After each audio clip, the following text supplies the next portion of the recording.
Hello everybody, welcome back to another episode of The Casual Criminalist. I, as always, am your host, Simon. Welcome to the show. The format here, if you're new, Emma has written me a script. I've never read it before. This one's all about Kouri Richens, who wrote a book about killing her husband. Is this the grief lady? The lady who wrote the book about grief and dealing with it for children when it's you murdered the dad? Get out. Please be that story. Let's jump in.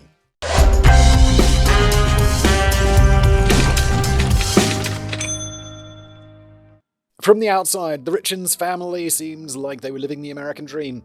Kouri and her husband Eric. Oh, for some reason I had it in my mind that this woman was British. Oh, maybe this isn't this story. Anyway, let's carry on. Kouri and her husband Eric both managed their own businesses. They lived in a large, comfortable home. They had 3 boys, and Eric coached their sports team. The only thing it's missing is a little white picket fence, isn't it? Then Eric died in his sleep, and overnight, Kouri became a single mum who had to take on the responsibility of managing the life they'd built together. She'd later explained that her sons really struggled with the loss of their father, so she wrote a children's book about grief called Are You There?, in which she reassured them that their dad was still with them, even though they couldn't see him. So you lied. I'm sorry, but when someone's dead, they are dead. I lost my mum when I was really quite young, and no one made any pretense to me about them still being alive or them being in a better place. It was sadly, they're gone. But you can remember all the nice times you had with them. And the truth fucking sucks, but it's also the truth. And I think it's better, I guess. I don't know. Fuck, I don't know. Don't ask me to write a book on this shit. Today's episode is brought to you by the good people over at Vessi. Look, summer can become a bit of a logistics problem, can't it? Because suddenly you're commuting, you're traveling, you're walking everywhere, you're doing errands, you're outside in the sun. It's unusual for me, I'm basically a vampire. And then, this time of year, it's spring, you get caught in the rain, and then you're like, oh no, I've worn my nice cream shoes, they're gonna get all wet and splashed and terrible. Not with Vessi. They're 100% waterproof thanks to something called Dymatex. You get a splash on there, it rolls right off like water off of a duck's back, which is, funnily enough, exactly what it looks like. There'll be some B-roll here of water rolling off this Vessi like a duck's back. I don't know why I quite like saying that so much, but I do. They also don't feel like waterproof shoes. They are comfortable. You don't sweat in them in summer, which is important, right? You're being like, well, I want to be protected from the rain, but I don't want to. It's not like I want to be wearing Wellington boots the whole time and just being buckets of sweat in there. It doesn't happen with Vessi because of the magical Dymatex material. It's not magic, it's actually just science. But you can wear these anywhere. They're a fantastic pair of shoes. One pair kind of just replaces 3. I have so many pairs of Vessis that it doesn't, but if you're not sponsored by Vessi and you're just buying a pair of shoes, it will replace 3 for you, which is fantastic. Also got this loop here to put them on easily. It's just a very well-made, great shoe. I've just been wearing these for years now. Get 15% off your first pair at vessi.com/TCC. You'll get free shipping, 30-day returns, and a 1-year warranty. It's a great deal. Check out some Vessis. And now back to today's episode. But just a month after she'd appeared on national television to promote her book, Kouri was arrested on suspicion of murdering her husband with a lethal dose of fentanyl, and the story that she had constructed about the night Eric died quickly began to unravel. A Cinderella story. Kouri Darden was born in Oklahoma on the 20th of April, 1990. Oh my god. Sometimes when you realize the people in the story are younger than you, you're like, they have 3 boys. I'm like, they must be middle-aged. It's like, no, Whistle, you're just old. Fuck, 38. Soon to be 39. Probably 39 by the time you hear this episode. In a life story that she wrote during a Finding True Self retreat in 2021, she had a difficult and itinerant childhood. Her father was an engineer, and both he and their mum, Lisa, worked in construction. They both already had kids from previous marriages, and then Lisa gave birth to Kouri and her brother Ronnie. From the time Kouri was born, their parents would pack up the family every 2 to 3 months and move them to a new state on a new project. As a result, Kouri had lived in 17 states by the time she was 6 years old. According to her older half-brother DJ, our parents weren't wealthy by any stretch either. They did what they had to get by. According to Kouri, her father had been pretty successful, but had also been an alcoholic, and one night he fell asleep behind the wheel and killed a police officer that was attempting to pull him over. Oh my god, that's fucking awful. Don't drink and drive, folks. It's just a fucking solid way to ruin your life. I don't know, I wouldn't get behind the wheel after drinking, but you're gonna go to prison. You could kill someone. It's fucking terrible. Her father was found guilty of vehicular manslaughter and was sent to prison for 6.5 years, and her parents divorced shortly after. According to Kouri, her mum had to work full-time to support both their kids, and she was rarely home. As such, Kouri's eldest half-sister was put in charge of looking after the younger ones, and when she was 18, she moved out and told Kouri and her siblings that she blamed them for destroying her life as a kid. I feel like I've heard the name Kouri pronounced, but I'm just going to double-check that this is correct before I continue with the whole episode of people screaming at me that I got it wrong. Kouri. Pretty sure I'm right on this one. Oh my god, it's not even in my pronunciation dictionary. Haitian Creole? Czech? No. Kouri. Cool. When she was 10, Kouri, her mum, and her brother Ronnie moved to Hebrew City, Utah to go and live with her aunt Doreen and settle down. But according to Kouri, Lisa was addicted to gambling, and Kouri and her siblings spent their weekends in casino hotel rooms while Lisa gambled away everything they owned. Oh my god, addiction, like whether it's alcohol or gambling, is just a fucking disaster, man. Quoting, "Eventually, our home was foreclosed on, multiple cars repoed, and ends were barely being met. At some point, Lisa started dating a woman, let's call her Jane since we don't know her real name, and Lisa and her kids moved into Jane's home. Jane also had her own struggles though, and in April 2006, she died from an overdose of oxycodone, which is an opiate-based painkiller. Because it was known that Jane had been addicted to oxycodone, her death was ruled to be accidental, and since Lisa was her only beneficiary, she inherited the entirety of Jane's estate. Given that she allegedly later poisoned someone with fentanyl, which is another opiate, okay.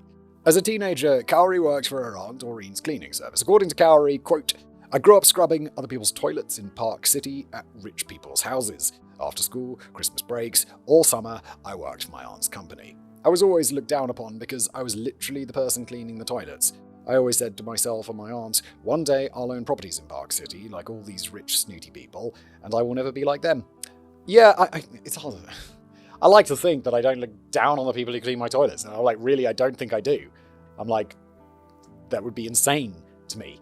But I also realize I'm in the position of the person who's like, you know what I mean? Where you're like, you're employing them? But no, I don't think I'm a dick like that. It's really dickish. No, I don't think so. No, I don't think so. Fuck. But when Kouri wasn't working, she was out partying with her close group of girlfriends. She played tennis, was part of the cheer team, and was considered to be beautiful and popular. According to Kouri, when she went to college, it felt like she had received a fresh start in life, and she embraced everything college life had to offer. Again, she made friends easily, but she still had to make her own way in life. So in 2009, she got a part-time job as a cashier at the Home Depot in an affluent suburb of Park City, which is where the 19-year-old Kouri met 27-year-old Eric Richens, who was a regular client. Client? Is that how you refer to people who shop at Home Depot? I don't know, I've worked as a cashier before, and it's not like the customers who came into the store as, they're my clients. It's like, no, they're customers of the shop where you check them out with their goods. Are your age -7? No, Eric, she's too young for you, mate. In the Dateline episode, The Book of Lies, one of Kouri's old colleagues at Home Depot, Linda King, explains that it wasn't unusual for Kouri to draw the attention of their male clients. Is this how just Home Depot refer to their customers or something? And that she'd usually do her best to shield Kouri from the more persistent ones. But they both liked Eric, who Linda described as having a good smile. Unlike Kouri, Eric came from a relatively well-off, close-knit family. They lived on a working cattle ranch in Utah that had been in their family for several generations, and had grown up working on the ranch alongside his two younger sisters, Amy and Katie. He was very religious, had grown up in the Church of Latter-day Saints, aka the Mormons, and spent 2 years working as a missionary in Mexico City and got married to his first wife in 2005. How do the Mormons look upon divorce? Probably not favourably, right? The Mormons, after all. Eric is described as having been funny, comforting and honest, a fun person to be around, and a typical outdoorsman who liked to go fishing, camping, and riding around on ATVs. But his favourite hobby was hunting, and he'd often go on extended hunting trips to hunt big game in the US, Africa, and Mexico. According to his obituary, he also owned every kind of motorized vehicle that he could find, and he held the Richins family records for most collisions and stitches, of which 200 had been in his face. Oh my good God. You've had 200... How is your face even a face anymore? 200 stitches? Holy shit. Quote, "There was never a dull moment when you were around Eric, whether it be him showing up at a family dinner with no socks or sleeves on his shirt because he had to make an emergency bathroom stop along the way." What? Wait, what?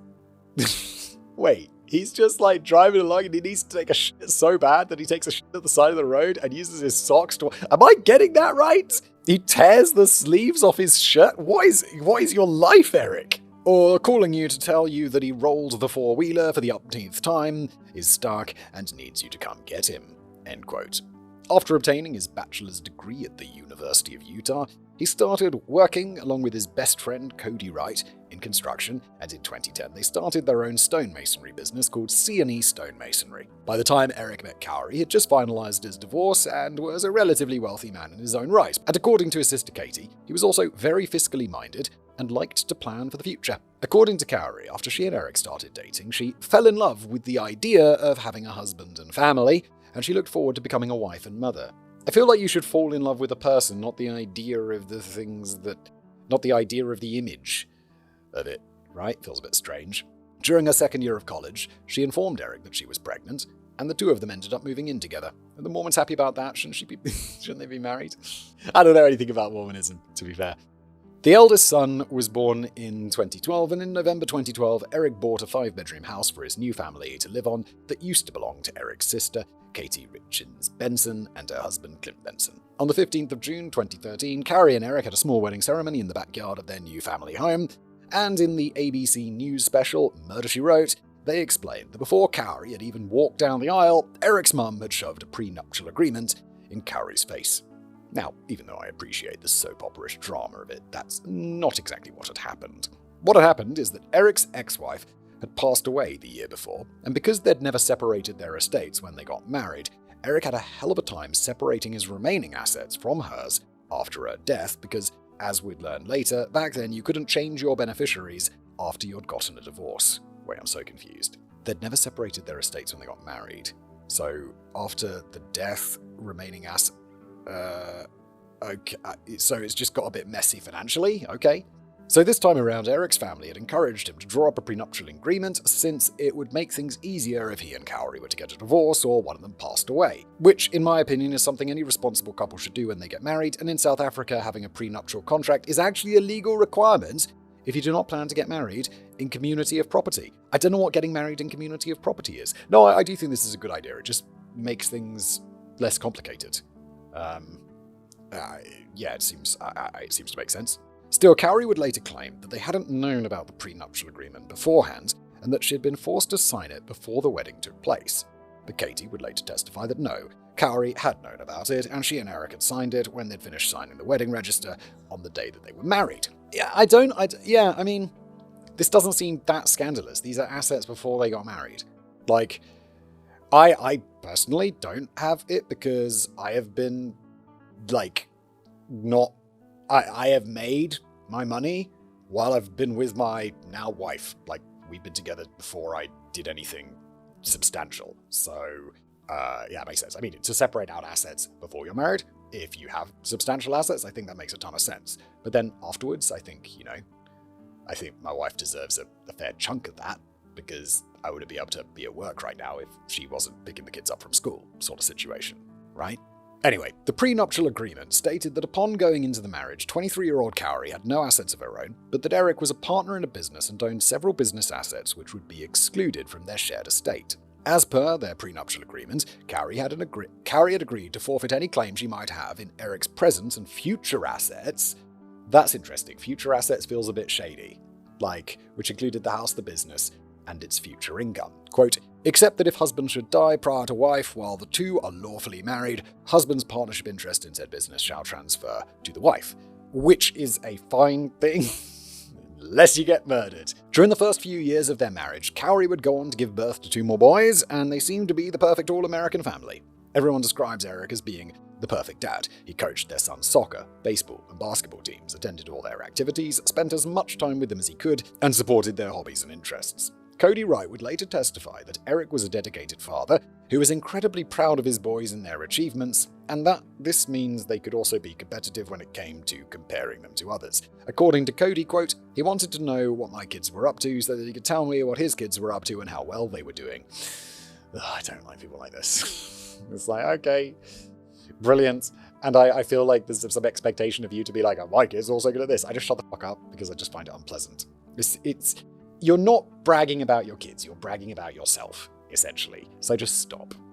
Quote continues, he wanted his kids to be the best on the team, he wanted them to succeed, and he wanted to make sure that I knew how well they'd done. Look, I want my kids to be the best on the team, I want my kids to succeed, but I don't think I just don't, it just feels a bit tacky. Kouri was a stay-at-home mum, was active in her community, and helped Eric with the business's annual charity drives. But before long, she felt the need to find a purpose for herself in life, and at the start of 2019, Kouri told Eric that she wanted to start her own business. That April, she set up a real estate company with the help of her aunt Doreen called Kouri Richens Realty. The idea was to buy homes, restore them, and then flip them for more money, and Kouri bought her first property with the help of a loan. By 2020, she was able to buy 5 properties, and with the help of several investors and multiple lines of credit, she was able to massively expand her business in 2021, which is when she bought 15 different properties. Holy shit, Kouri. Quite the businesswoman. Her mum would later claim that Kouri often worked on 3 or 4 projects at a time, and according to her marketing director, Greg Hall, Kouri was a savvy businesswoman and managed all of the renovations on their properties on her own. I don't know if that's the sign of a savvy businesswoman. It feels like the sign of a micromanager. If I had 15 properties, I'd be like, you need to find a builder you could trust and have them do the renovations of the properties. I don't know. What do I know? I don't develop property. I just make YouTube. Not a savvy businessman. He'd tell Natalie Morales from CBS News that, quote, a lot of times you find an individual that is intelligence but no common sense, or common sense but no intelligence. She had both. She was a brilliant young lady. Since they were both business owners, Kouri and Eric each led incredibly busy lives, and it seemed to take a toll on their marriage. Kouri's brother Ronnie speculates that one of the main reasons why their relationship eventually soured was that Eric would go on hunting trips that could last as long as 4 months. The fuck? And that maybe they tended to get into fights because Kouri just wanted a husband to be home more often. Jesus Christ, 4 months? And you run a business, and your wife runs a business, and you have 3 kids? Jesus Christ, Eric, that's kind of nuts. And in the CBS News special, The People and Kouri Richens, Kouri's mother Lisa explains that Kouri had confided in her that Eric had been having an emotional affair in 2018 that broke the trust between the two of them. However, in February 2019, Kouri also confided in a friend, Becky Lloyd, that she felt trapped in their marriage, and according to Becky, her husband having an emotional affair and her feeling trapped in a marriage are not mutually exclusive, are they? Becky said, you could tell from her body language that she was frustrated and was struggling with where she was at. Towards the end of October 2020, Eric confessed to Kouri that he had considered getting a divorce, and the two of them went for marriage counseling. Eric eventually agreed to stay married to Kouri, but he informed her that he'd only stay for the sake of the kids. Oh God. A representative of the family, Greg Scordas, explains that, quote, Eric was going to do whatever he could to make their marriage work because he lived for those boys. He would have done anything for those boys. I feel like if I just fucked off for 4 months to go hunting, my kids would be like, where's Dad at? Does he not care about us? Because he's away for a third of the year. And it's not like, if you were away, look, I get people have jobs which takes them away, and that is unfortunate and all of that. But it's like, well, yeah, because you have to have a job to make fucking money. But to go away on holiday for 4 months of the year without your family is kind of mad, bro. Over the course of the next 18 months, their relationship seemed to improve, and Kouri's brother, Ronnie, would later claim that they seemed to be doing fantastic. They were probably, quoting him, they were probably in one of the best spots I've seen them in quite some time. The boys saw their parents having fun, joking. It really seemed great to me. End quote. Then, in January 2022, Kouri set her sights on the Midway Mansion. It was a 22,000 square foot. Jesus Christ, that's like 2,200 square meters. That's fucking enormous. Unfurnished luxury estate that had been built on a 10-acre property. It had been designed to have 8 bedrooms, 12 bathrooms, 2 kitchens, a swimming pool, a rock climbing wall, and a golf simulator. The property also included a matching 4,000-foot guest house. Fucking hell. But construction on the property had stalled in 2017, and the project was abandoned in 2019. This is absolutely enormous. According to Sky Lazaro, who initially acted as Kouri's attorney, I think this was kind of her dream when she got into the idea of this flipping business, to be able to do properties like this. In December 2021, the property was listed for $2.9 million. Where are they? It's a fucking sprawling estate. It's 2. Oh my God. Like, that would, it's so, yeah. I don't know, wherever they are, that's really cheap. I mean, obviously it's $3 million, it's not cheap, but it's 22,000 square feet. And Kouri and Eric discussed the possibility of purchasing it. Kouri reportedly estimated that it would cost around $2 million to finish construction on the property, and according to her mother Lisa, quote, her and Eric sat down with an accountant one time, and he said, if you can get it done and stay under budget, you could walk away with $12 million. Kouri managed to gather a group of investors and arrange for financing and put in a bid to purchase the property. On the 3rd of March 2022, she received the news that they were all set to finalize the purchase, and that she could collect the keys the very next day. Must be rather exciting. That night, she and Eric put the kids to bed at around 9 p.m. and then retreated to their bedroom, where Kouri prepared 2 Moscow Mule cocktails, a mixture of vodka, ginger beer, and lemon. I didn't know what a Moscow Mule is. I rather like a Moscow Mule. And 2 lemon drop shooters, also vodka with a splash of lemon and some simple syrup. I didn't know what a lemon drop shooter was.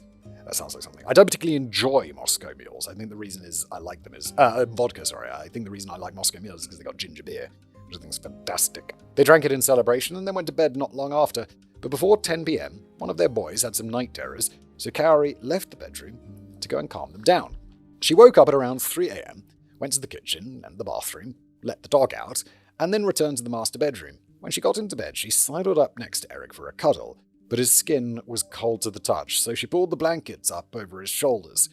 It was only when she cuddled up to him and he didn't respond to her that she realized that Eric wasn't snoring. She got up, turned the lights on to check on him, and that's when she realized that he was dead. A distressed Kouri called 911 at around 3:14 a.m, and the 911 operator asked her to perform CPR on Eric. Kouri initially refused, saying she didn't want to touch him, then reluctantly dragged his body off the bed and onto the floor. It feels a bit much like not to touch him. She was busy doing chest compressions and counting along with the 911 operator when the paramedics arrived and took over. And at around 3:40 a.m, the first police officers arrived. Kouri called both her mum and Eric's father to let them know what had happened, and around 4 a.m, Eric's sister Katie, husband Clint, and their 2 daughters arrived at the house. The 3 boys were all awake at this point, and Clint put on a movie to distract the kids. And when Kouri's brother DJ arrived, he and Clint played video games with the boys while the paramedics and the police took statements from Kouri, her mum Lisa, and Katie. This is fucking sad. The paramedics told the officers on the scene that they suspected Eric had suffered an aneurysm, but because he was still relatively young, they informed Kouri and the rest of the family that they had to take his body to the medical examiner's office so they could establish his cause of death. At around 8:29 that morning, Kouri still hadn't informed her sons that their father had passed away. Oh my. Oh my. She had barely had a minute to herself since dialing 911, and when she was finally able to take a breath and center herself, Kouri opened her phone and either received or sent 3 gifts. Right. A clip from the movie Dumb and Dumber, where Jeff Daniels is wiping his tears away with money. A clip of Kevin Spacey from House of Cards with the caption, "Idiots, idiots everywhere." And a clip of Donald Trump with the caption that reads, "I'm really rich." Uh-oh. What the fuck you doing? You close to getting away with this shit, Kouri. And who's she sending those to? The skeletons in the closet. When Deputy Vincent Nguyen of the Summit County Sheriff's Office had arrived at the scene that morning, his body cam captured the night's events from his point of view. When he entered the house, you can hear the commotion in the main bedroom. The paramedics were still trying to revive Eric while Kouri looked on, and were in the process of giving him a shot of Narcan just in case it overdosed. However, all their efforts were in vain, since one paramedic would later explain that he'd already been dead for quite some time. Kouri stood off to the side and watched as they work. Her shoulders were slouched forward, and her hands were covering her ears. When Officer Nguyen asked her to step outside so that he could ask her some questions, Kouri rubbed at her eyes, babbled when he asked her questions, and rocked herself when she finally took a seat in the living room. At some point, the adrenaline kicked in and she started shaking uncontrollably.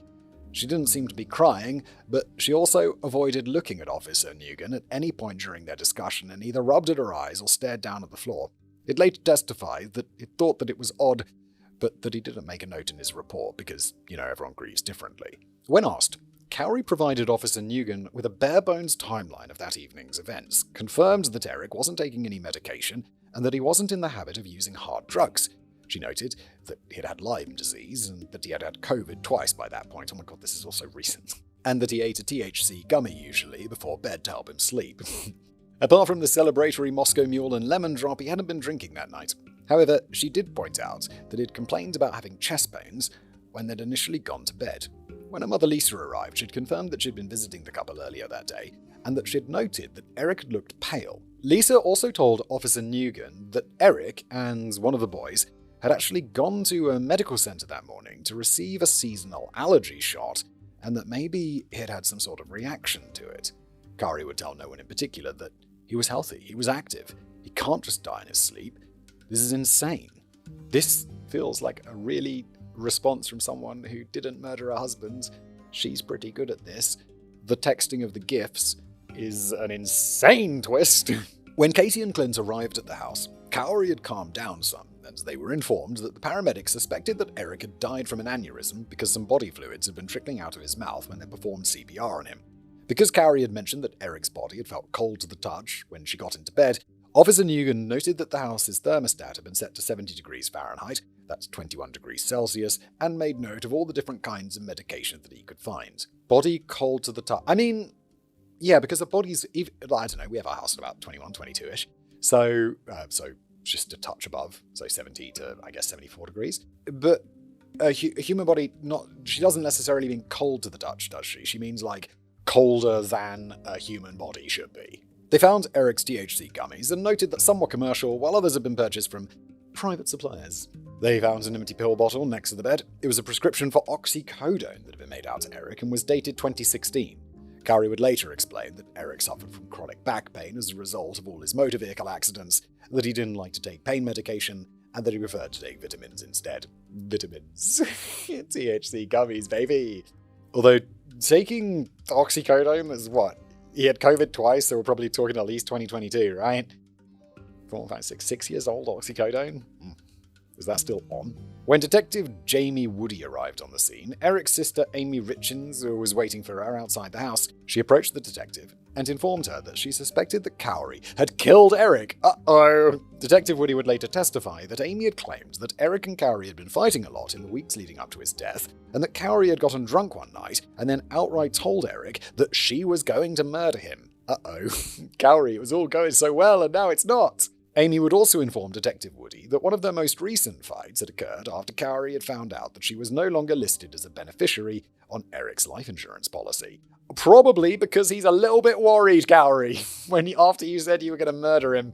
According to Officer Nugent, Katie later raised the same concerns, and because of this, Detective Woody had approached the investigation as a suspected murder before she'd even set foot inside the house. However, during the eventual trial, Detective Woody would admit that she'd only been involved in a handful of death investigations and not one of them had been a homicide case.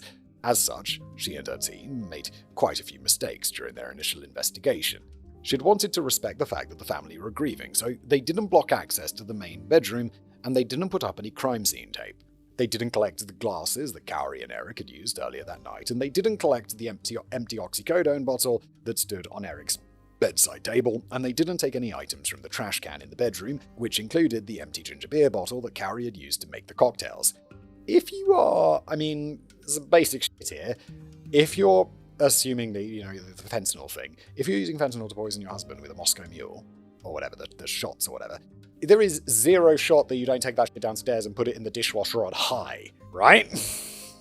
Because, you've got to get rid of the evidence. They also didn't search any of Eric and Kouri's vehicles and only searched through the trash can in the bedroom and the kitchen for any indication that either Eric or Kouri used drugs, completely ignoring the other trash cans on the property.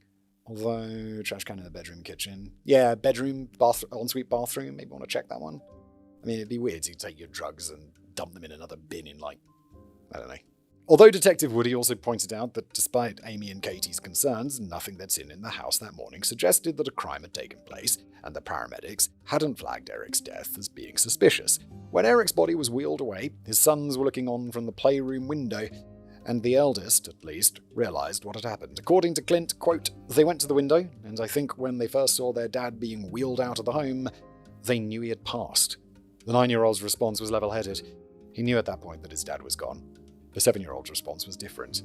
He just broke down. He was extremely upset. The 2 oldest boys locked themselves in their bedrooms, and both Katie and Clint would later testify that their immediate and main concern that morning was to inform the boys that their father had passed away. However, while they were busy trying to convince Kouri that she had to go and talk to her sons, especially the 7-year-old, who was inconsolable by that point, Kouri was coming up with a mental to-do list. She informed them that she planned on selling the house now that Eric was dead. He's not even cold! Jesus! And Clint would later testify that it sounded like she had a fully baked plan of what she was going to do with the company. She was going to have a friend of Eric's take over running the company with Kouri Richens. For the next 2 days, the two families, I'd be very much looking into that person, that friend, who's also a major beneficiary of his death, it seems. The two families and some of Eric and Kouri's friends came over to the house to support Kouri and the kids and to help them plan for the funeral. But on March the 6th, a fight broke out. You see, Kouri had told them that she was too devastated to even think about planning Eric's funeral. But on the day after Eric had died, Kouri had signed the purchase papers for the Midway mansion, had gone to collect the keys, and was already in talks with an architect to draw up floor plans of the house. I mean, also, I do get that, because one is work, and the other is dealing with the grief that you're... I don't think she's innocent, because we know she's not kind of... It was in the beginning of the episode, right? But I do think here, it's like, yeah, because one is a distraction from grief, and the other is having to deal with that grief. I get that. What's more, she had decided to host a party and invite some of her friends over to celebrate the purchase of the house on the 6th of March, and was laughing and drinking when her in-laws arrived, which is... not okay. That is a weird way to express your grief, Kouri. Like, the first one, I'm like, it's a distraction. Throwing a party, I'm like, hey, it's looking like you did some murdering, Kouri, isn't it? Eric's family was under the impression that Eric had been firmly against the purchase of the Midway mansion, since it estimated that it would actually cost more than $4 million to fix it up, and not the $2 million that Kouri had claimed. Yeah, I mean, I've spent the last however many years of my life fixing up a house that was in terrible condition to move into, and now it is a nice house to live in. And I can tell you, it's going to cost you more than $2 million to fix up a 22,000 square foot home, Kouri. Like I promise. So when they questioned her about it, and her insistence on going ahead with the purchase so shortly after Eric's death, Kouri became defensive and an argument broke out. According to several members of the family, Kouri had mentioned wanting to take a look at Eric's will and other important documents that were kept in a safe in the garage. However, Eric had recently changed the safe's access code and hadn't told her what it was, so Kouri decided to have a locksmith come and open the safe. But she was blocked from accessing the safe by Eric's sister Amy, who told Kouri that she had no right to any of Eric's belongings. Amy then gleefully informed her sister that a few years earlier, Eric had established a trust to ensure that if something were to happen to him, she wouldn't be able to get her grubby little hands on his money, and the boys would inherit everything. It sounds like Eric planned for this. Holy shit. Holy shit, that's intense. The discussion quickly grew heated, and the two sisters-in-law exchanged some blows. According to Amy, exchanged some blows? As in, like, physical? According to Amy, Kouri had ordered her to leave the house and, quote, I told her that she could not kick me out of my brother's house. My sister was now the executor of Eric's trust and estate. Kouri looked at me with pure hatred and rage. I was messing up her plan. I was getting in her way. And because of that, she attacked me. She punched me in the face and neck multiple times. It took 4 people to pull her off me that day. God damn, Kouri, psycho. The police were called, and in an attempt to mediate, they had Katie call her attorneys to explain everything to Kouri, which is honestly, Katie, what you should have done in the first place, rather than being kind of, a bit, gleefully smiling about it, if that's what happened. And that's how Kouri found out that her car, her house, and everything inside of it no longer belonged to her, and if she wanted to spend so much as $1 of Eric's money, she had to ask Katie for it. Now, why had Eric done this? He's afraid. He's something going, doesn't he? You see, on or around the 4th of October 2020, Eric had called Katie and Clint and told them that he'd been going through his finances when he realized there were some inconsistencies. Money was going missing from both his private and business accounts, but he couldn't figure out where it had disappeared to, and had started to suspect that Kouri was stealing money from him. Uh-oh. Clint, who worked as a realtor, had offered to run a check on Eric's profile, and he informed his brother-in-law that Kouri had taken out a $250,000 home equity line of credit, or HELOC, on Eric's house in March 2019, and that she'd withdrawn an amount of $50,000. They'd later learned that she'd used a power of attorney document that he had provided her to sign with the necessary documentation on his behalf, and had then used the money to finance the repairs on the properties she'd purchased. Wait. Surely the power of attorney would have been for a specific thing. Yeah, I guess somehow she tricked him or some such. And then she kept on withdrawing money, and by October 2020, Kouri had withdrawn an amount of $250,000 and had only managed to pay back $50,000 of it. According to Clint, Eric was very upset and sad to learn that Kouri had been stealing money from him, but he was also angry when he realized that they now also ran the risk of losing their house because Kouri wasn't able to pay back the money that they now owed. Clint would later testify that, "We had a discussion about divorce attorneys while he was there, as a result of finding out about that line of credit." Yeah, fair play. Eric seems pretty fucking smart. Like, if I was in Eric's position, I would do the exact same thing. And I'll do it fucking quietly, exactly like he did. Right? Like, if it's literally like two could play at that game. Clint offered to put Eric in touch with the divorce attorney that he knew named Christina Miller, and Eric told both Katie and Clint that Kouri had access to both his phone and his emails, and that he didn't want her to know that he was planning on divorcing her. Well, just go use your office phone or something, or just buy a SIM card for $5. So initially, Clint acted as the go-between and forwarded all of the necessary documentation to Christina. When Eric finally met with... Bro, just go on a Proton Mail and get like a disposable email address. How hard is it? It's not like the letters are going to your house where Kouri can open them. When Eric finally met with Christina on the 5th of October 2020, she told him what his options were and what the impact of a divorce would be not only on his own kids, but also the amount of time that he got to spend with them. She informed him that at the time, judges in Utah were favoring 50-50 or 40-60 custodial arrangements, and since their kids were only 7, 5, and 3 years old, chances are that Kouri would get custody of them. What does that mean? Like, custody of them? If you've got 50-50 custody, does that mean you've got joint custody? Like, equal custody? 40-60, obviously someone's getting more. I don't really know what that means. I gotta say, it's something I've not looked into.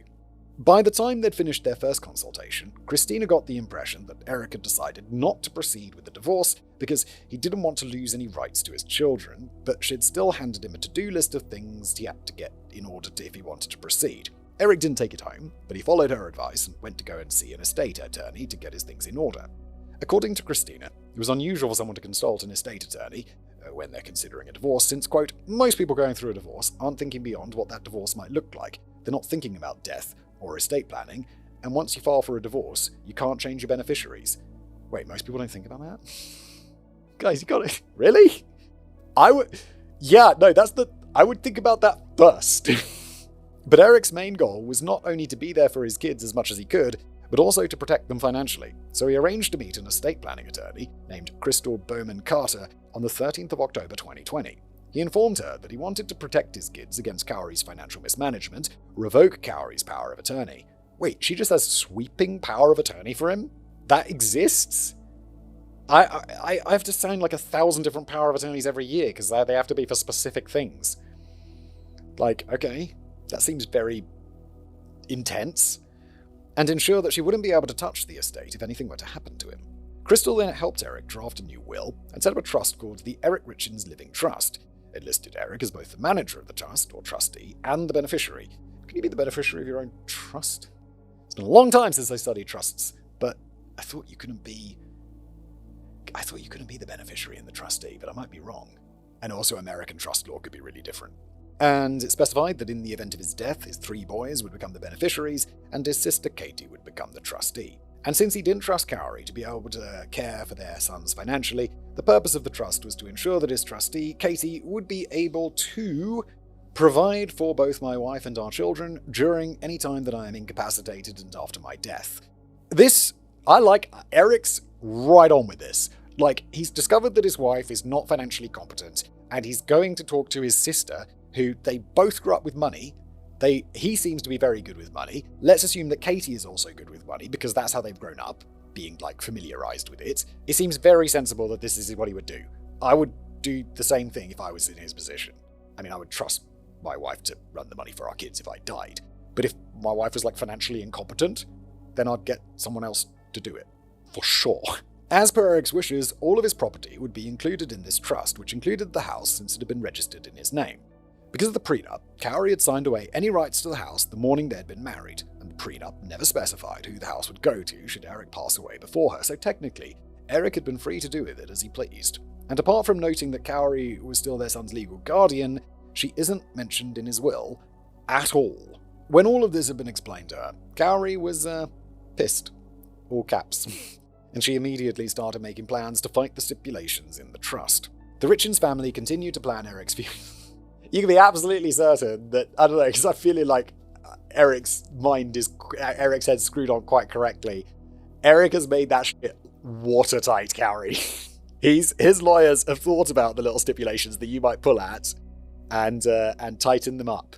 This isn't something he had done at like fucking LegalZoom or whatever. The Richins family continued to plan Eric's funeral on their own, and the day before his funeral was to take place, they found out that Kouri had attempted to have Eric's body cremated, even though it specifically noted that he wanted to be buried. It's not suspicious at all. They saw this as an attempt on Kouri's part to hide the fact that she'd caused his death, and it led to another argument between Kouri and her in-laws, no shit. So, as you can imagine, Eric's funeral was a tense affair, and more than one person would later note that while Eric's family all spoke about Eric and how much it loved his boys, no one mentioned Kouri. In a lawsuit she filed against Eric's estate, Kouri claimed that as Eric's widow, she was part owner of the family home. You signed it away, you signed a prenup, and then he locked all that down before you allegedly, at this point in the video, killed him. She based her claims on the fact that all of the utilities were in her name, and claimed that she had helped to finance the purchase of the house. Not only that, but their prenup agreement stated that upon Eric's death, she now owned his interest in the business. However, Eric and his partner Kouri had signed a buy-sell agreement in 2017, which stipulated that in the case of his death, the business partner had to buy out his stake in the business for $2 million. That money would now also form a part of Eric's estate, and because Kouri was no longer a beneficiary, she wasn't entitled to a cent. Eric! Fucking round of applause, mate. According to Kouri, the fact that Eric had not only agreed to the... Eric is like, what's it called? Like, where there's like, isn't there a legal term for this? I can't remember it. Where it's like the hand from beyond the grave or something. Where he's influencing shit even though he's dead. I fucking love it. According to Kouri, the fact that Eric had not only agreed to the buy-sell agreement, but had then placed all of their assets in a trust that she couldn't access, was simple enrichment on Eric's part, and as a result, it left her technically insolvent and without any access to the funds that she needed to care for their boys. She'd later record a call between her and her older half-brother DJ, in which she claimed that it wasn't even about the money.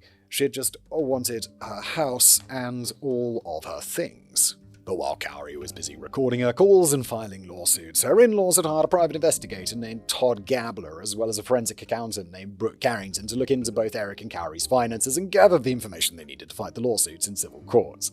You are tangoing Kouri with a very financially literate family. All of the relevant information they gathered was also passed on to the Summit County Sheriff's Office, who was already treating Eric's death as a suspected homicide, but at that point, they didn't have much to go on. That all changed when the medical examiner's report was filed on the 8th of April 2022. It explained that at the time of his death, Eric had COVID, and it had formed nodules in his lungs. However, it hadn't caused his death. Inside of his stomach, they found a large amount of undigested fentanyl, and according to his toxicology report, he had 5 times the lethal amount of fentanyl in his blood. Well, yeah, okay. That's extremely suspicious, because we don't have any evidence he's a fentanyl user. He likes to take a gummy before he goes to bed to help him sleep. He doesn't seem like a guy you smash in fentanyl on the side. According to his sister Katie, it was all the proof the family had needed to convince them that Kouri had murdered Eric. She had later testified that their mother had been a drug counselor and had taught all 3 of her kids about the dangers of abusing drugs. Eric is described as having been a cowboy who'd rather grit his teeth and endure pain than take a painkiller, and he was especially wary of opioids like oxycodone and morphine. Although he did have a pill box of oxycodone by his bed, but he was from 2016, so I was 4 years old, right? For in 2020, I thought maybe 2022. But I don't know. There's a big difference all the same. So, to Katie and the rest of Eric's family, there was no way that he'd been using fentanyl at the time of his death, never mind enough to overdose on. I think the problem with fentanyl is you think you're taking a little and you end up taking a lot because it's just so extraordinarily powerful. But after the Summit County Sheriff's Office had received the ME's report, they obtained a search warrant for the family home that Kouri and the kids were still living in, and they confiscated Kouri's cell phones and other digital devices. Kouri was furious, of course, and accused Katie and Amy of being on a witch hunt. The officers, they are on a witch hunt, and you're the witch, Kouri. You're the witch. The officers searched the house and all of the vehicles that were parked on the property, but they weren't able to find any traces of fentanyl. Kouri would later complain that they even confiscated her boys' electronics, and after she'd purchased a new phone for herself, she decided to ask Google about some of the things that were bothering her regarding the search warrant. They included things like, what is a lethal dose of fentanyl? Can cops uncover deleted messages on iPhone? Deleting or wiping an iPhone remotely. If someone is poisoned, what does it go down on the death certificate as? Can cops force you to take a lie detector test? And luxury prisons for the rich in America. Kouri! Kouri! You fucking amateur! What are you doing? She also made a call to the ME's office in which she asked him to clarify certain aspects of his report. She wanted to know whether the ME had been able to establish how the fentanyl had entered Eric's system. She wanted to know how much he'd taken and whether he'd purchased it from a pharmacy. And she wanted to know what certain terms in the report meant, which led to the ME explaining that the list of ingredients noted in his report indicated that Eric had ingested a lethal dose of street-grade fentanyl and that it had been mixed with other medications to make it even more potent. But both Kouri and Eric's family both agreed on one point: Eric didn't use hard drugs. So the question was, where'd it come from? Kouri, you just gotta go for reasonable doubt on this one because, you seem pretty fucking guilty, Kouri. But if you could just be like, I don't know how they got there. Just shift the blame, I feel, because maybe there's not enough evidence to put you away. Maybe there's enough reasonable doubt, but you sure look guilty to me, Kouri. Allegedly, in my opinion. The investigation. According to Detective Woody, they didn't make much progress in the investigation for at least the first 6 months. The private investigator and forensic accountant that the Richins had hired sent a lot of leads their way regarding Kouri's financial situation, but the only hard evidence they had were Eric and Kouri's cell phones, and they had to depend on the state labs to process them. So, when the Summit County Sheriff's Office finally got their own digital analysis software, they downloaded the information from both Eric and Kouri's cell phones and started going through text messages and calls that both of them had made. Is that possible? I thought there was a big issue with this, the police getting access to people's phones. I thought if the police take my phone and don't have the PIN code, they can't get in. I thought that wasn't there some case about that a while ago? And even if they can, the police would be very incentivized to be like, no, we can't. We definitely can't. We can't do that. All you gotta do is put in the universal PIN, 8888. Hotel safes. The private investigator, Todd Gabler, had already provided them with a list of Kouri's most frequent contacts and her entire call history, but when they compared the data on the call lists with the text messages on her phone, they realized that Kouri had wiped her call history and hundreds of text messages that she sent between November 21st and April 2022. I wouldn't do that. I'd just flush my phone. I'd just drop my phone in a lake or something. Oh no, I dropped my phone in a lake and I had iCloud backup turned off. Those messages are lost forever. What a shame. So many memories. Naturally, they thought that this was suspicious, so they compared the call lists to her cell phone history and isolated the numbers that belonged to the missing texts and calls. Thanks to Todd Gabler, they knew that one of the numbers belonged to a man named Robert Josh Grossman, who worked for Kouri, and the other belonged to a woman named Carmen Laubner. She worked for Kouri's aunt as a house cleaner, and Todd had already flagged Carmen as a potential person of interest. It later testified when he started looking into her relationship with Kouri, quote, "It was immediately apparent to me that Carmen Laubner had a very extensive criminal record involving drug use and potentially drug sales. I noted that Carmen tested positive for drugs in court around the time of Eric's death. I was very concerned about the high number of contacts, the criminal history for Carmen, and I alerted the sheriff's office about that." End quote. In October 2022, the sheriff's office placed Carmen under surveillance and learned that she was busy working through drug court. What is that? From my understanding, it's a kind of mandatory rehabilitation program where people with drug-related offenses can work to have their charges removed in exchange for doing community service and staying sober.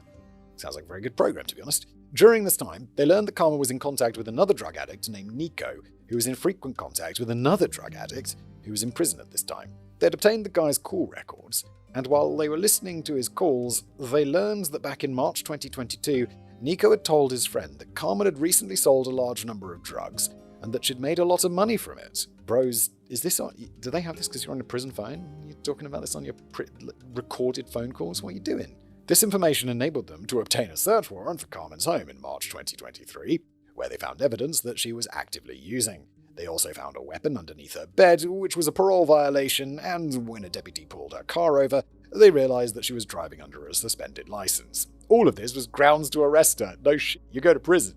They're like, hey, stay sober, do some community service, you don't have to go to prison. And she's not sober, has a weapon, and drives without a license.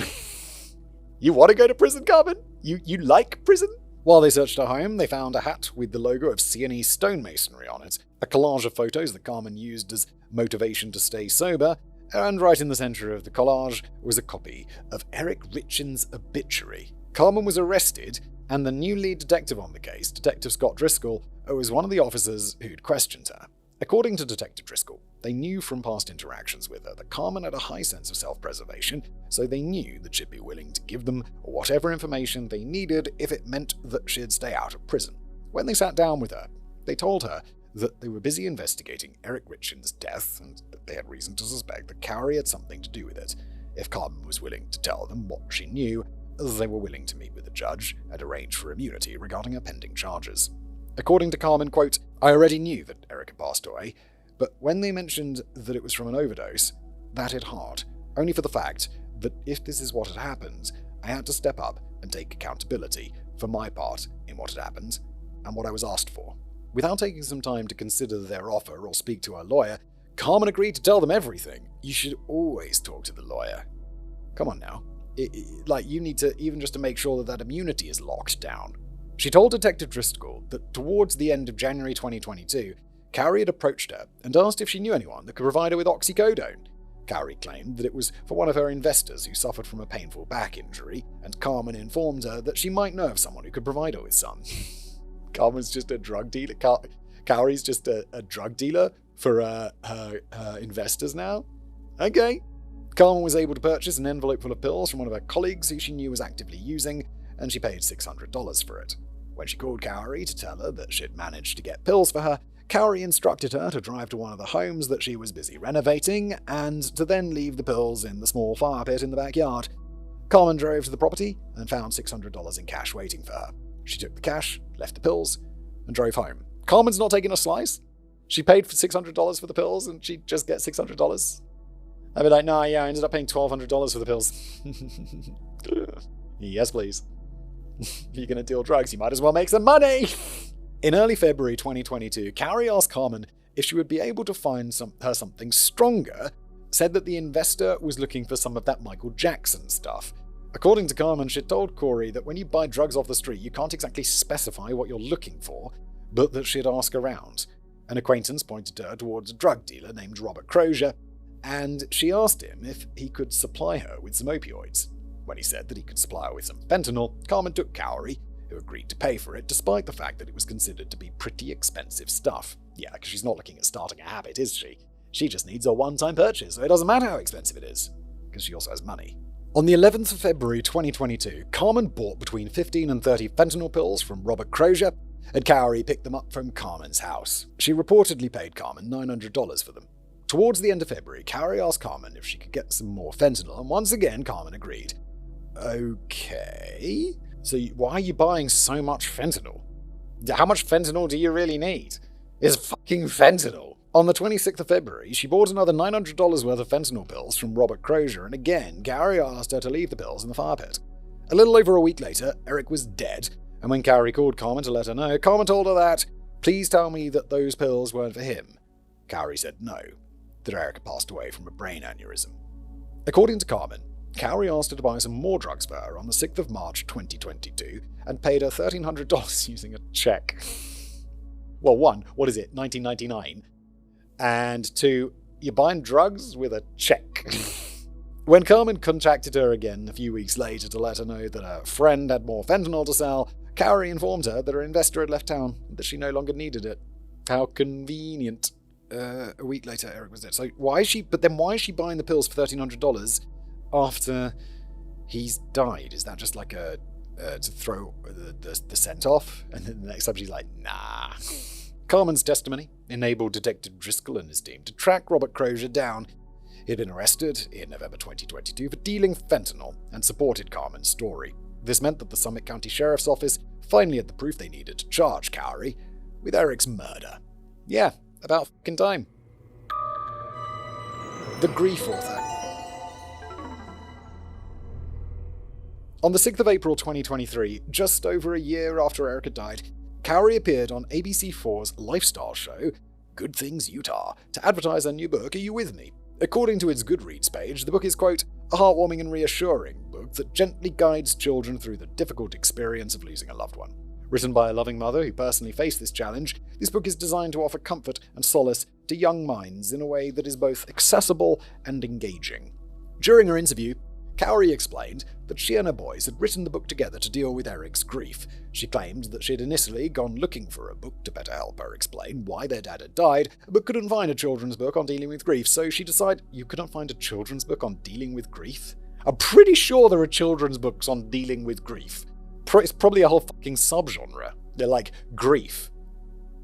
Young people's grief. You know, the sub-column. And in her opinion, it was the very first children's book of its kind. According to Kouri, I took the things that my kids had said to me over the last year, and we kind of articulated it and put it into a story, and we just have to hope that it will help other kids. During the interview, Kouri explained that she'd done a lot of research about how to help children deal with grief, and that she'd made a point of reminding her kids that even though their dad wasn't there physically, he was still there with them in spirit, and that he was always looking out for them, like a kind of guardian angel. We'd later find out that Kouri had actually paid a ghostwriter $2,500 to write the book for her, and it was dedicated to, quote, my amazing husband and wonderful father, always on our minds, forever in our hearts. Wait, $2,500 there, a whole fucking book?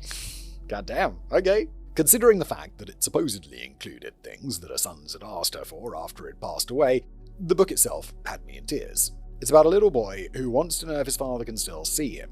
Is Emma saying this book brought her to tears? It's a $2,500 book that she had written for her by a ghostwriter. Holy shit, you got a deal! About whether he can see them at their soccer games, if he was still there when they celebrated their birthdays, and how he had cried when he started school because he'd wanted his dad by his side.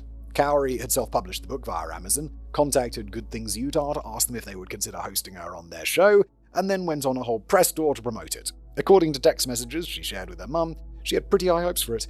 After all, she had a sad story to share and hoped to be able to sell 10,000 copies at a profit of $5 per book. Eric's family was furious when they heard about the book, and Amy would later testify that, quote, we have watched as Kouri has paraded around portraying herself as a grieving widow and victim while trying to profit from the death of my brother, both by trying to profit from a book about his death and trying to get life insurance and assets that should go exactly where Eric wanted them to his boys.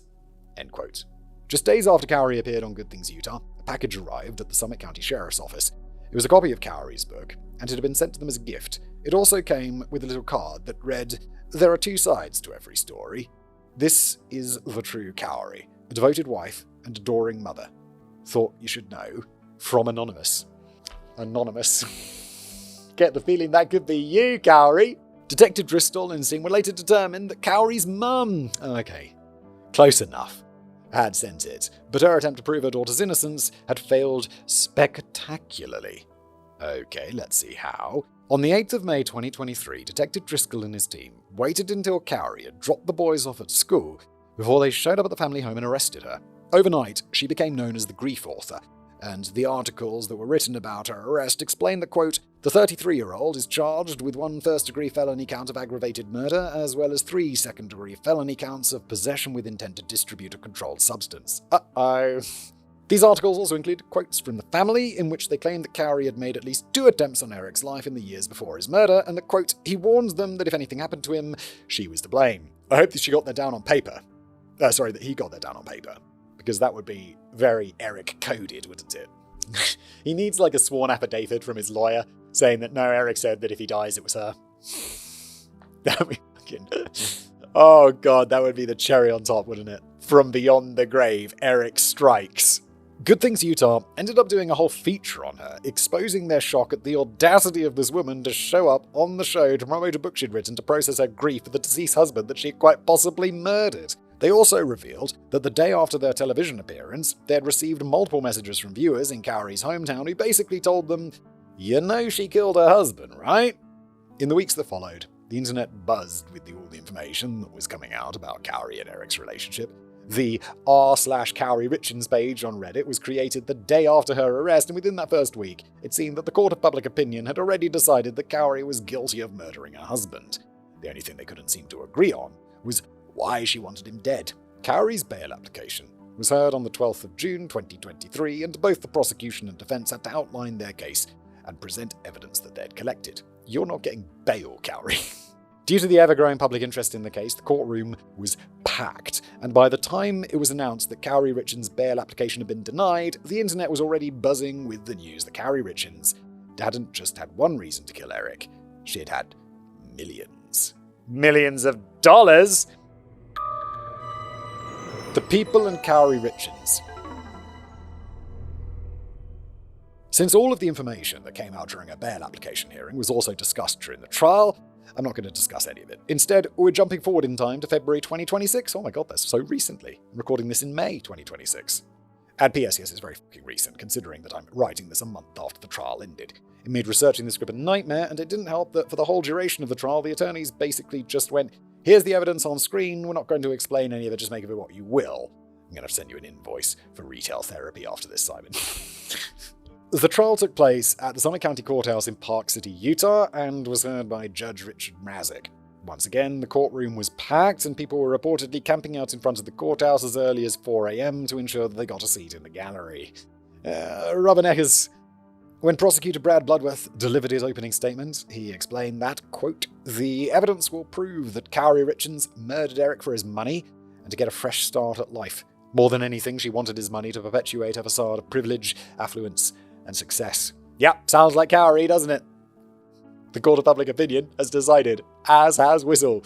He went on to detail the facts of the case, explaining that when Eric died, Kouri owed up to 26 different moneylenders over $4.8 million. Good God, and she wasn't able to pay them back. He explained that her business had been in financial freefall and that she desperately needed a way to save it.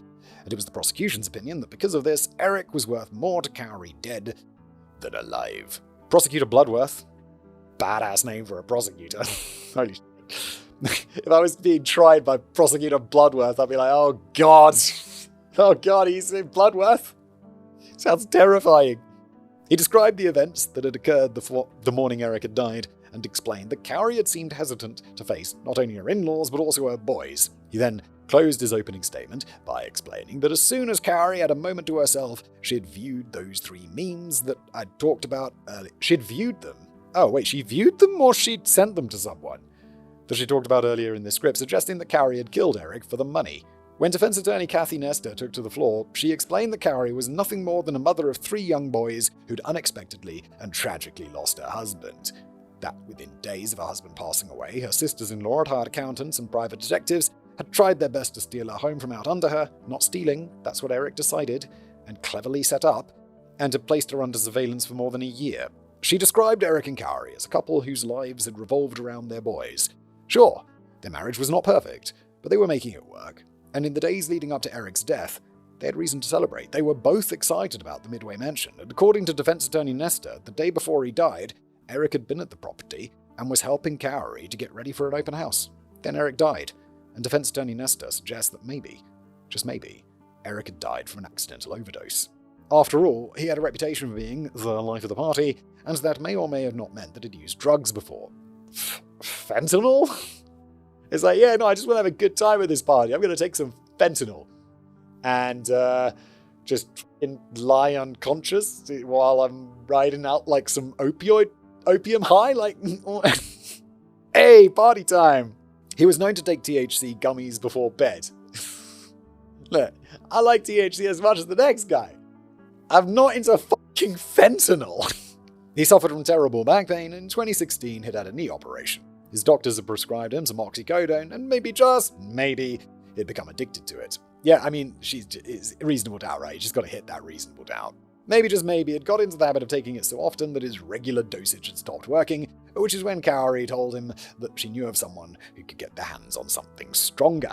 After all, we know that she purchased drugs. We know that Eric had ingested those drugs.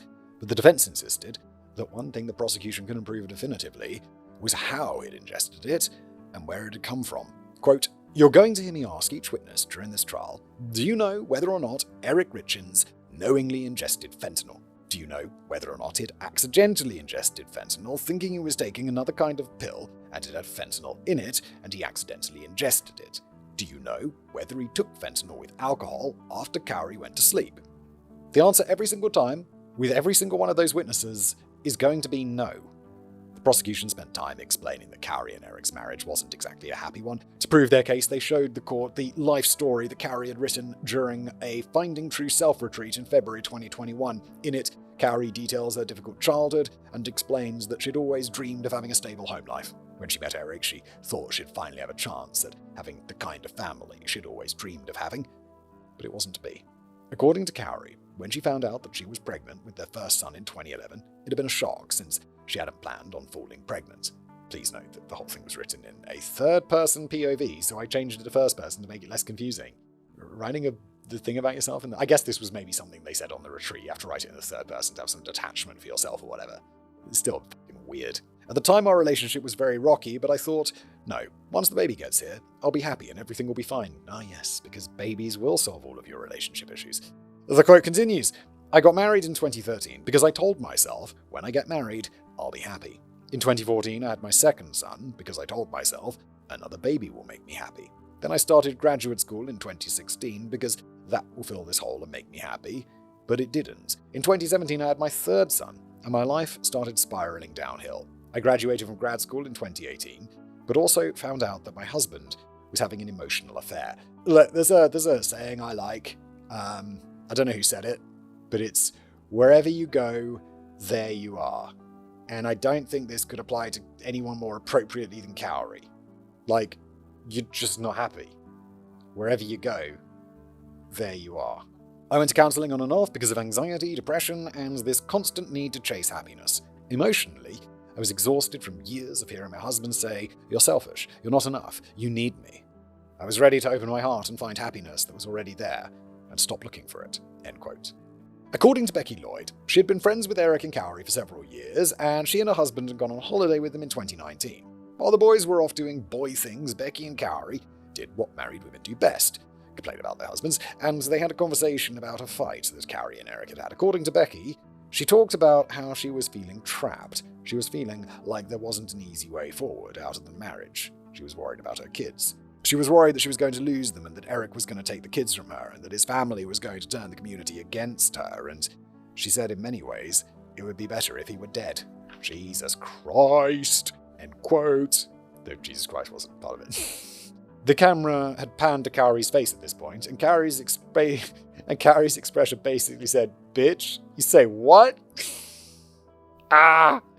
According to Kouri's best friend, Ali Staking, she had been aware that Kouri wasn't happy, and in November 2021, Kouri had confided in her that she was having an affair. Her paramour was an ex-soldier and handyman, Robert Josh Grossman. I knew it! Fucking Grossman! And he explained that he'd used to work for Kouri. He met her in 2019 when he started working on one of the houses she bought.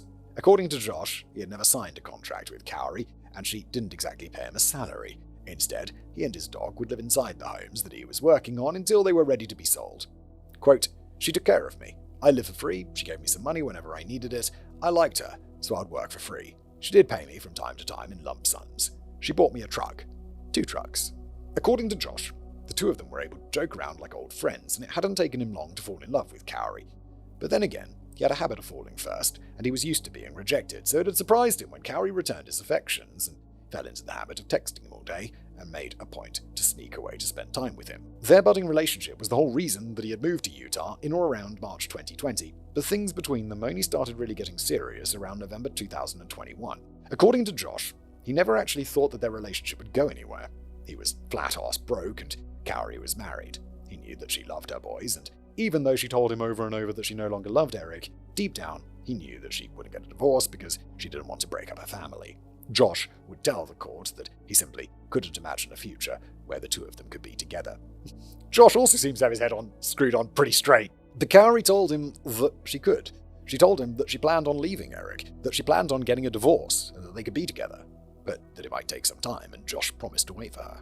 On the 7th of December 2021, Kouri surprised Josh by booking an all-inclusive romantic getaway to the St. Regis Resort in Puerto Rico.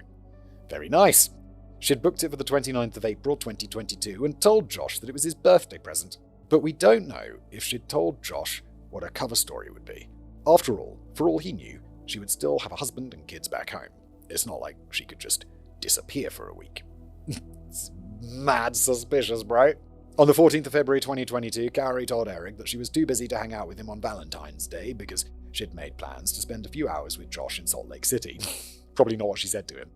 And on the 23rd of February, Kouri sent Josh the following message, quoting, I have a crazy dream. You quit your job, I divorce, and come up with millions and millions. or we buy Midway and live in the guest house and rent out the huge house as a big event centre. $15,000 a day, like they charge down the road, maybe $12,000 to stay competitive, and we will just run the event centre as our daily job and hang out every day, raise some kids, have a little farm. Deal? Kouri, you're living in a fantasy world. Like, this is not happening. Kouri and Josh had made plans to meet for brunch on the morning of the 4th of March 2022 to celebrate the purchase of the Midway mansion. But when Kouri didn't show, he sent her several messages asking if she was okay. Later that afternoon, she informed it that Eric had died from an aneurysm and that she was going to turn her phone off for a while. A few days after Eric had died, Kouri and Josh had arranged to meet up in a secluded spot. According to Josh, they'd spent some time talking about Eric's death, how it made her feel, and the hostility she was now facing from the rest of his family. And then she started asking him about his time serving in Iraq. Quote, I think she was exhausted, emotionally, and I think she was looking for a way to divert the conversation away from herself. She asked if I'd ever killed anybody. She asked how it had made me feel, or something along those lines.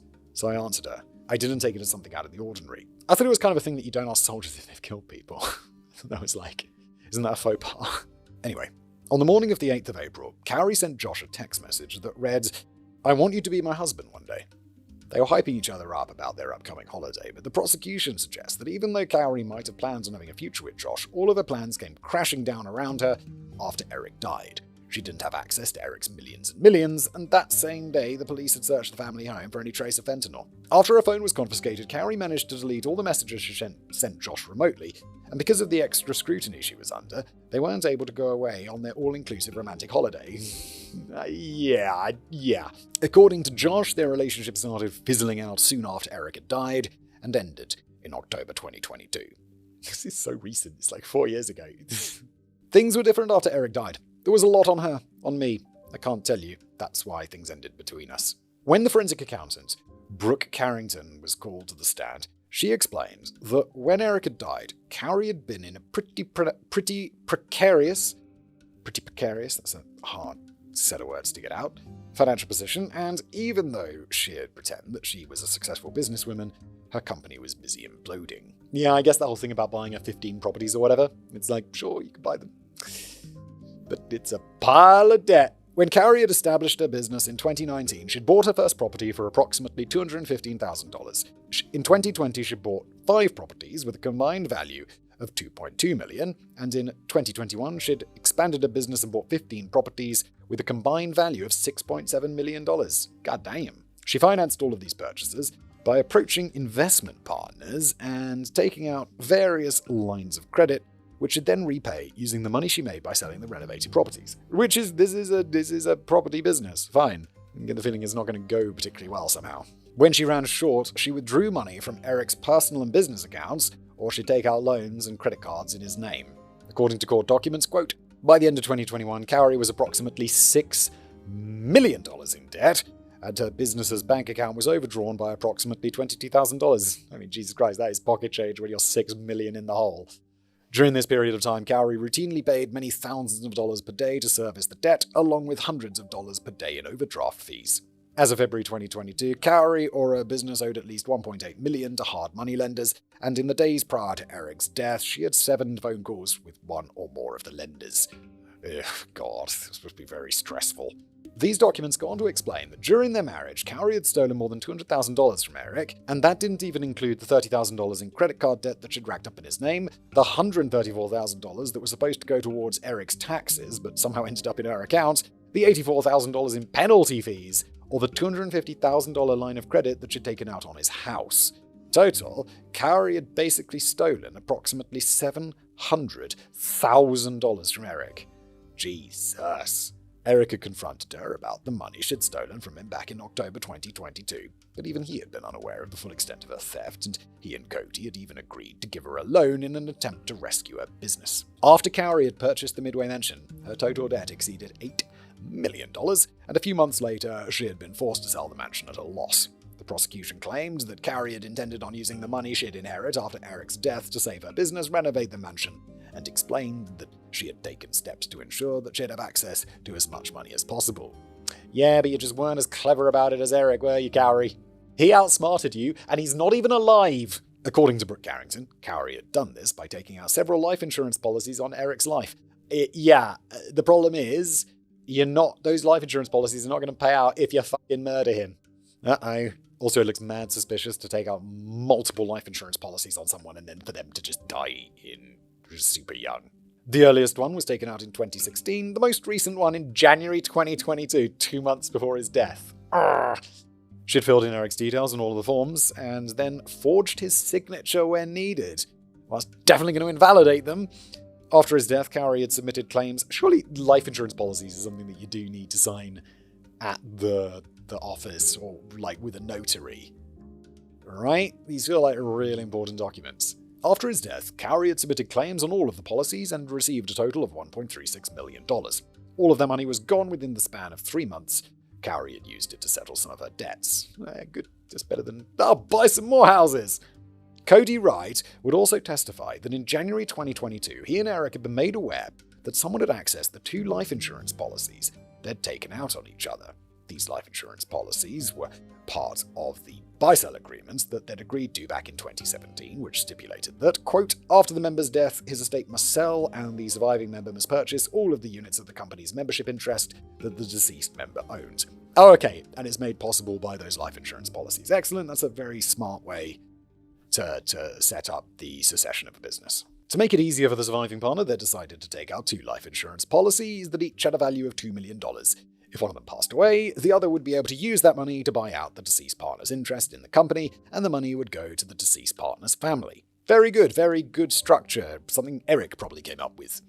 According to Kouri, they'd been informed that someone had initially accessed the life insurance policy that had taken out in his name, and then changed the beneficiary to Kouri Richens. It's his policy, how do you just... what? A few days later, they must have realized their mistake because the beneficiary details were then changed back. What?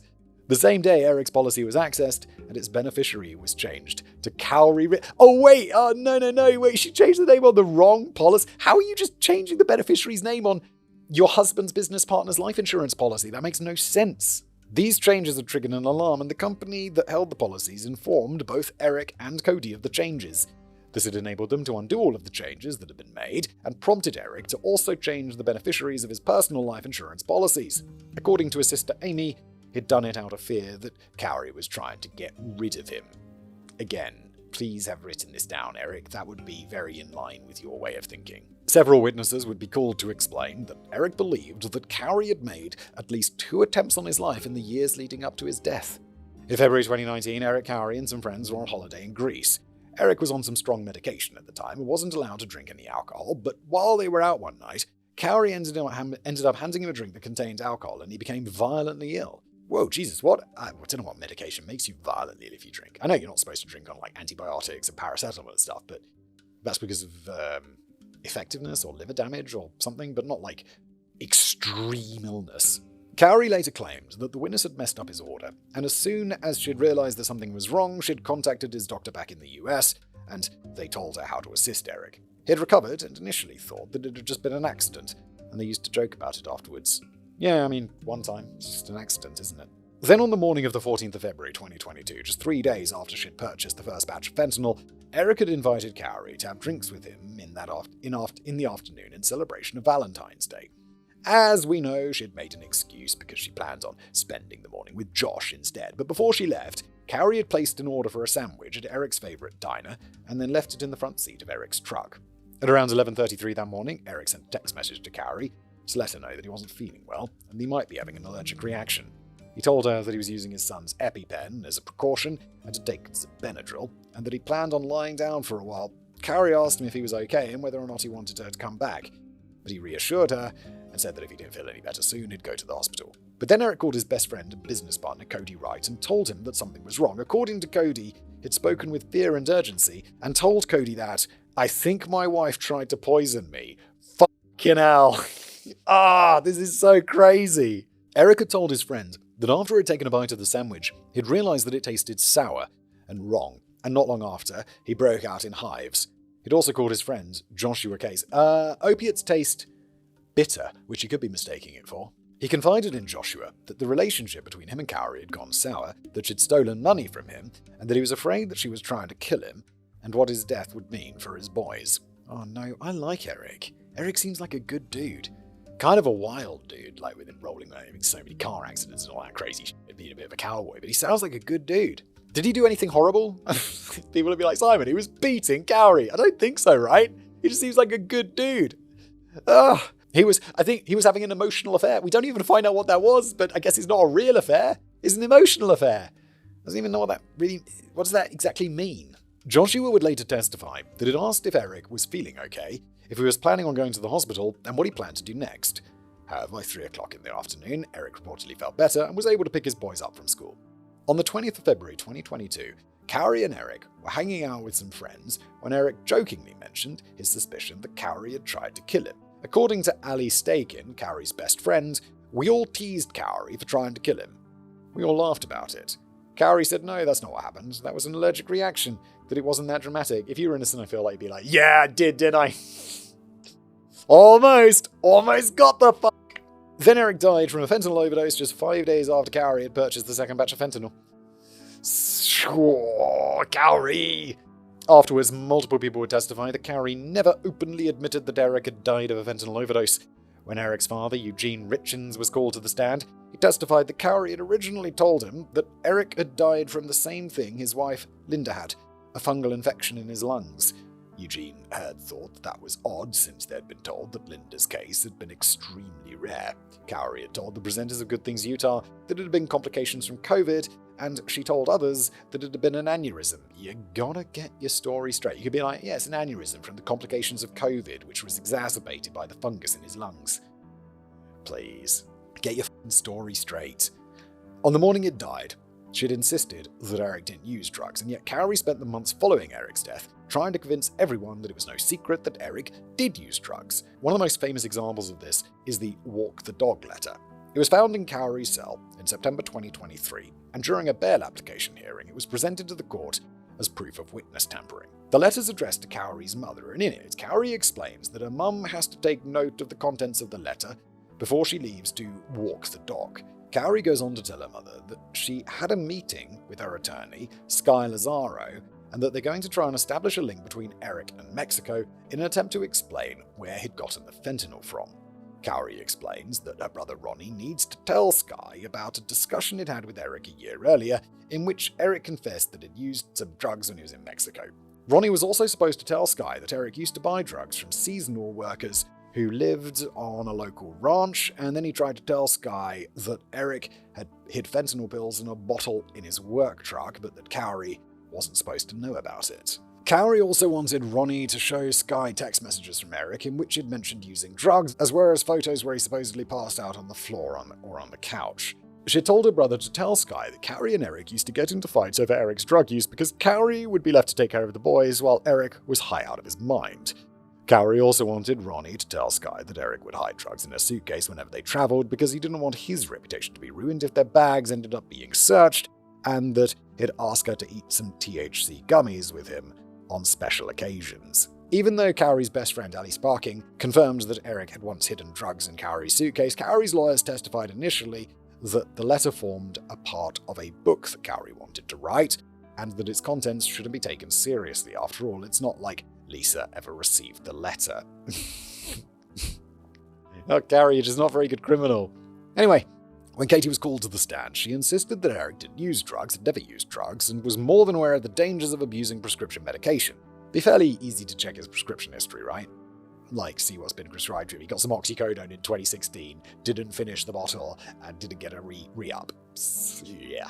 She was aware that he'd been prescribed some oxycodone following his knee surgery, but claimed that it told her that he only took it when his back pain became unbearable. This prompted the defense to suggest that it was entirely possible that Kouri had purchased the fentanyl on behalf of Eric, which would support their theory that Eric's death was the result of an accidental overdose. But one of the prosecution's star witnesses was Carmen Laubner. When she was called to the stand, she admitted that she had a long history of drug abuse and explained that she'd been just 12 when she first got into trouble for using drugs. She also revealed that she'd agreed to testify on the state's behalf in exchange for immunity against drugs and weapons charges. Carmen also told the court that she used to work for Kouri's aunt and had known Kouri for a total of 9 years. Kouri was well aware that Carmen had a history with drugs, and she used to support Carmen whenever she was busy working through court-ordered rehabilitation programs. She even wrote Carmen several fraudulent letters in which she claimed that Carmen had performed several hours' worth of community service at Kouri's non-existent ranch. Carmen explained that she used to clean Kouri and Eric's home, and sometimes she cleaned the houses that Kouri had renovated so that they would be ready to be viewed by potential buyers. She reportedly quite liked Eric and doted on the boys. She'd be invited over for barbecues, and her grandkids would go over to play with Kouri's sons. According to the Dateline episode, The Book of Lies, Carmen hadn't attended Eric's funeral back in March 2022, and since the family knew her, they'd noted her absence. She also explained that she had been heartbroken when Detective Driscoll told her that Kouri had used the fentanyl Carmen had purchased for her to murder Eric, and she'd told them that Eric didn't deserve to die like that, which is why she'd agreed to testify against Kouri. The former drug dealer, Robert Crozier, also agreed to testify on behalf of the state, but he kind of threw a spanner in the works that back in February or March of 2022, he didn't have access to any fentanyl, and that he'd only started selling it around October of that year. According to Crozier, when he'd made his original statement to police, he'd been busy detoxing and had been out of it when the police had asked him if he'd sold blues to Carmen.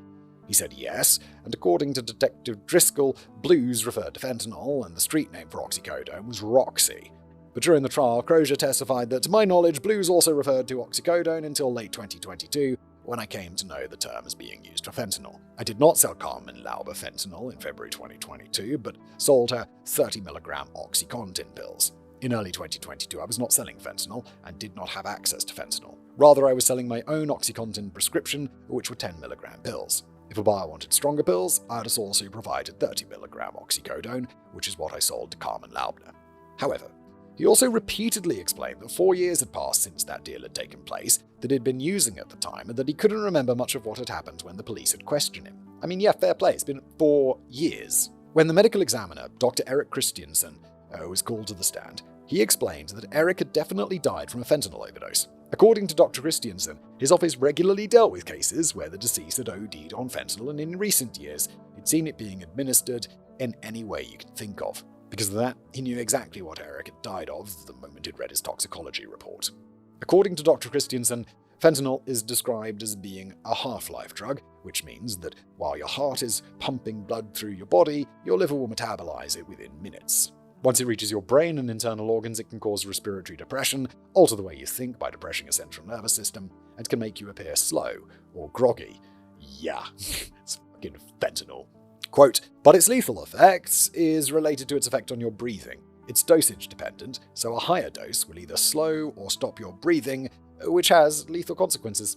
Yes, stopping breathing tends to, doc.